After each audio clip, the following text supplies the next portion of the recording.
Hello, everybody. It's Tuesday, so time for another card. If you were with me Thursday night, you saw that I had received the Snowflake Showcase pre-order and made a card using the dies from that. I also had played around and made this Christmas card with the Snow is Glistening stamp set that's in the pre-order. And I really love the heat embossing, the gold heat embossing on top of the gold foil edged note cards and envelopes. And so I thought we would go ahead and work with that again. But instead of the Christmas tree, I thought we'd take advantage of the beautiful snowflakes that come with the Snow is Glistening stamp set. I've already got my stamps laid out here, and I will be using the Stamparatus for this. It's just easier to position things so that I can get a good image on it, which, as you know, really important anytime you're doing heat embossing. I'm going to lift this up. And I finally got in my Stamparatus grid paper. Ta-da! Isn't it great the way that you can either line it up like I have. I like to work in this corner of the Stamparatus away from the hinges. But if you're a hinge person, you could just turn it around. Really nice. And the paper's thin enough that it doesn't add a lot of bulk. So when you're using your clear mount stamps, you don't have to worry about that. All right, put my magnet down. The first thing I'm going to do here is use my embossing buddy. We want to make sure that we've got a nice fresh surface with no oils, no fingerprints, nothing that will get in the way of our heat embossing. And then I'll bring out my Versamark pad. And I'm just going to start with the snowflakes first. Even though I have my greeting mounted, I like to work just without having too much on there to worry about. Okay, I think I've got that inked up well. Get my gold embossing powder ready. And here we go.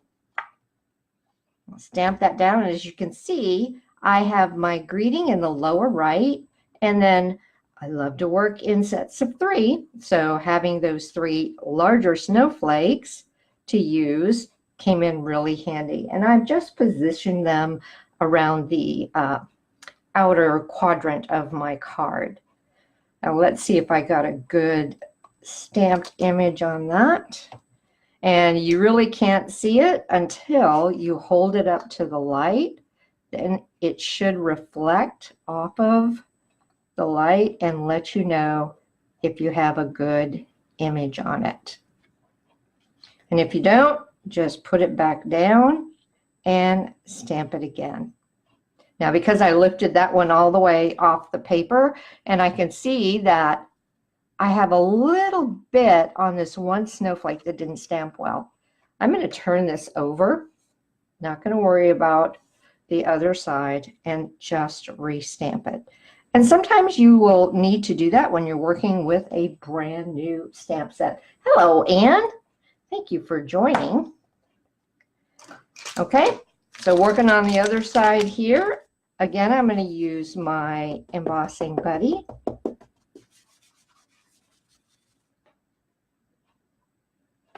And then ink up my stamps.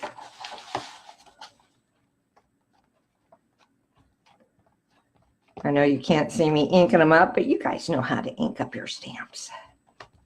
Just want to make sure I get a good amount.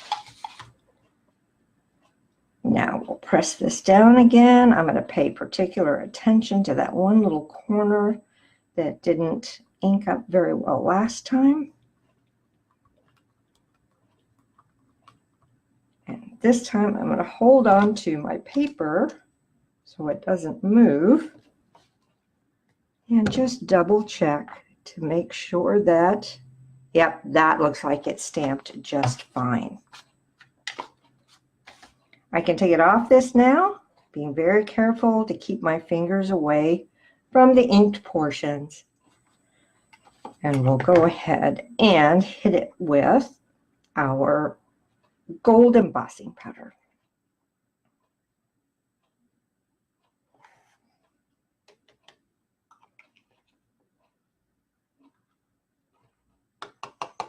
Just making sure you can wipe off any excess that maybe went where you didn't want it to. But these snowflakes look so very lacy. All right, I've got those, I think, all covered. So I'll cover up my embossing powder. Otherwise, when I turn on my heat tool, it will go everywhere. And pardon the noise, but I'm going to heat this up a little bit before I bring it to the paper. And that will help it not warp quite so much. I'm also going to get my scissors here just to hold it down so my paper doesn't blow away. And I should be able to see it turn rather rapidly since I heated it up ahead of time. And as you can see, there it goes. It's already turning that powder into the embossed image. When you do this, you'll think you're done heat embossing it, but it always helps to pick it up and look at it to make sure that it's all shiny.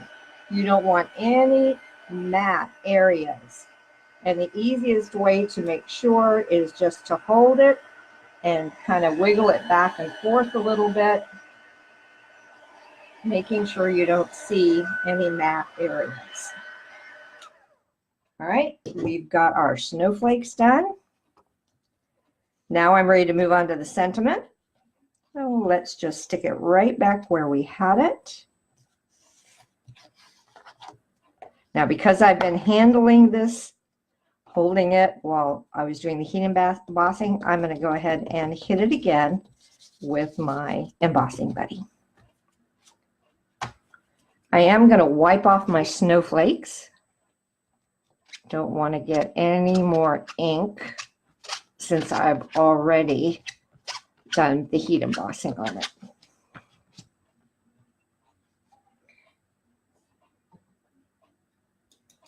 All right, bring out my Versamark again, and this time I'm just going to ink up my sentiment.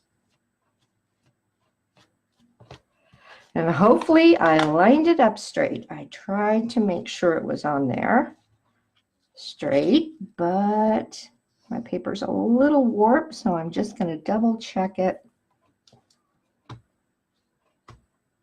and bring it down. I love this sentiment. It says, sending a blizzard of wishes for a wonderful season. All right, I'll sneak my finger in there and pull it off and just hold it up to make sure that it looks, oops, it looks like I've got it all inked, and I do. Let's bring back in our embossing powder.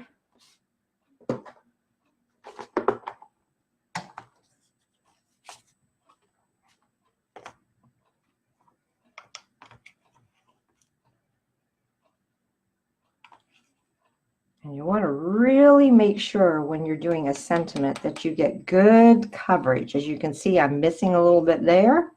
So don't be afraid to hit it again with the embossing powder.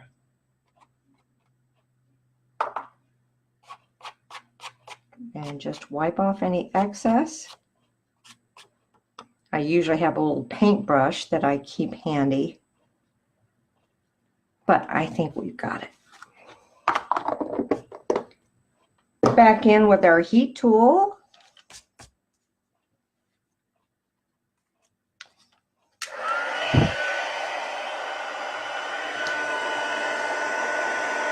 And you'll notice I'm not waving this around in circles. All that does is dissipate the heat. You really want the heat to be constant, and that's what helps it to heat up right away and evenly. So there you can see, there's our sentiment. Now that looks really pretty. And I like that, but there's an awful lot of white space. I may bring in a little ribbon and put it there, but I still have quite a bit around the corners. Luckily, there's another little snowflake stamp that I can use to do any fill-ins. This one I'm not going to mount on the Stamparatus plate. I am just going to tap it into my Versamark and stamp it wherever I think I want it. So I think I want one right there.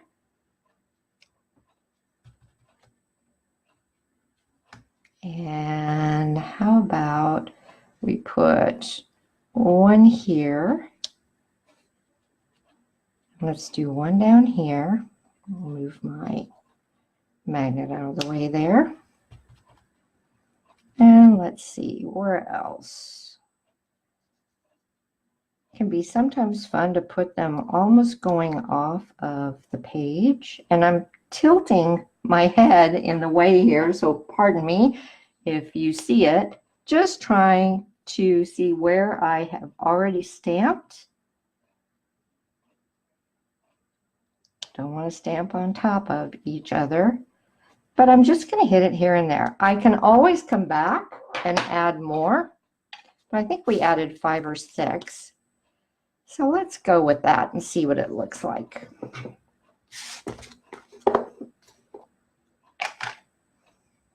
Gotta be really careful because I can't see all of my snowflakes. But I think I remembered where I put them.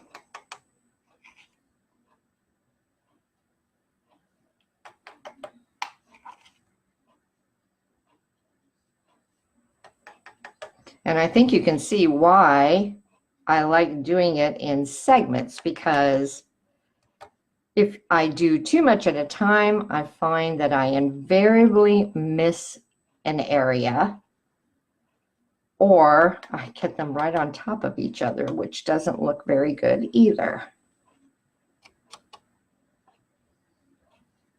All right, let's just do 1 or 2 more. I'm liking the way it's looking, but there's a couple of areas I think that need some love. Like right there, I think we could use one. And right there. And then I think that's going to be enough.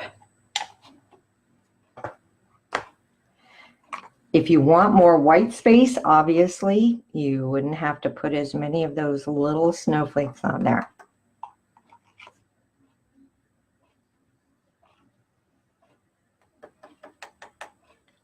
Let's see, did I miss any? I think that's it.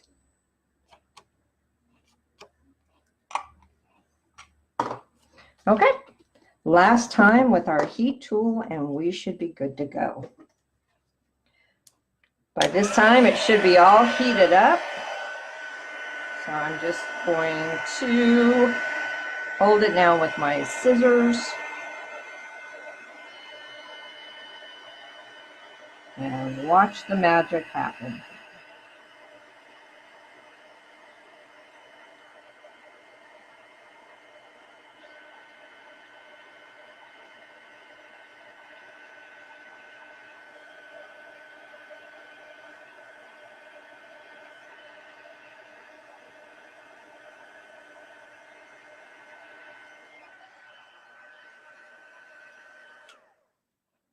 Now I've got mine on white paper, but you could put this on any color of paper as long as you're doing the heat embossing, and it's going to show up beautifully. All right, let me just get rid of a little bit of my mess here. That embossing powder tends to go everywhere.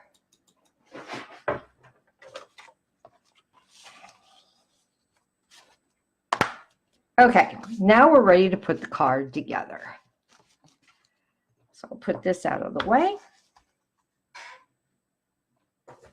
and bring in the rest of the card. Whew, get that stuff everywhere. It's always handy to have a little swiffer on your desk that will help you get rid of any of the excess powder. I just didn't bring mine in from the other room. As I mentioned, I'm using the gold foil edged note cards that come with matching envelopes. And I thought I would back this panel with a little bit of Blackberry Bliss just to give it a thin, darker border that helps it stand off the page.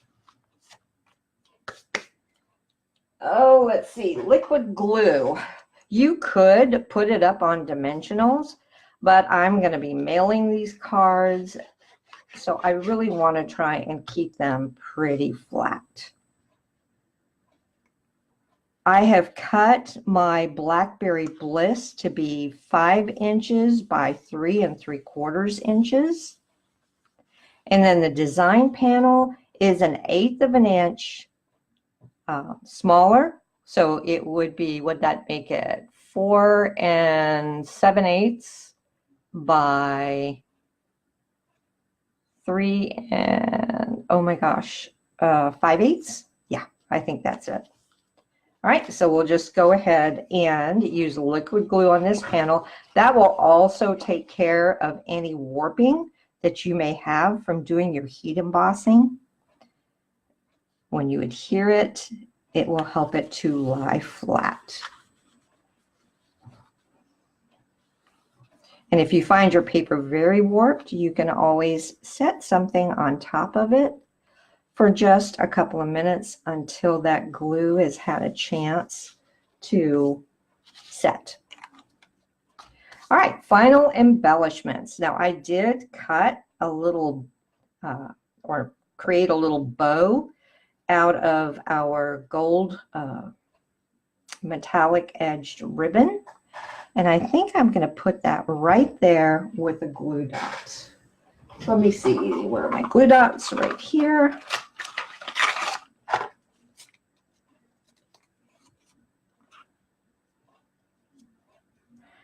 One is usually all I need. And I'm not even going to worry if it kind of covers up parts of one of my snowflakes. That's just fine. Lastly, for a little bit of pizzazz, just because I love using them, metallic pearls. The gold ones are just beautiful with the gold foil edged note cards. That's if I can get them open. Oh, I can never find the edge. There we go. And let me get my take your pick tool. You think Mary Merlot would look really good? I agree with you. That was another color that I picked up. And then I think I'm going to put it in the middle of the larger snowflakes. They're just the perfect size for that, I think.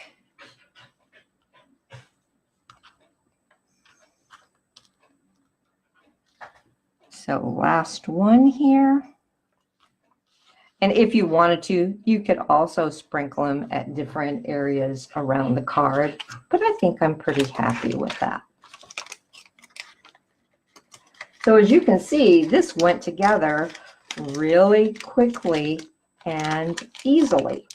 Didn't take much to be able to create a pretty looking card. Thanks, Anne. I'm glad you like it.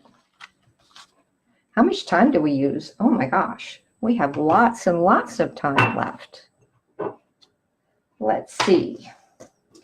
Oh, I did also want to let you know, someone had asked me if you could heat emboss on that white velvet paper? And the answer is yes, you can.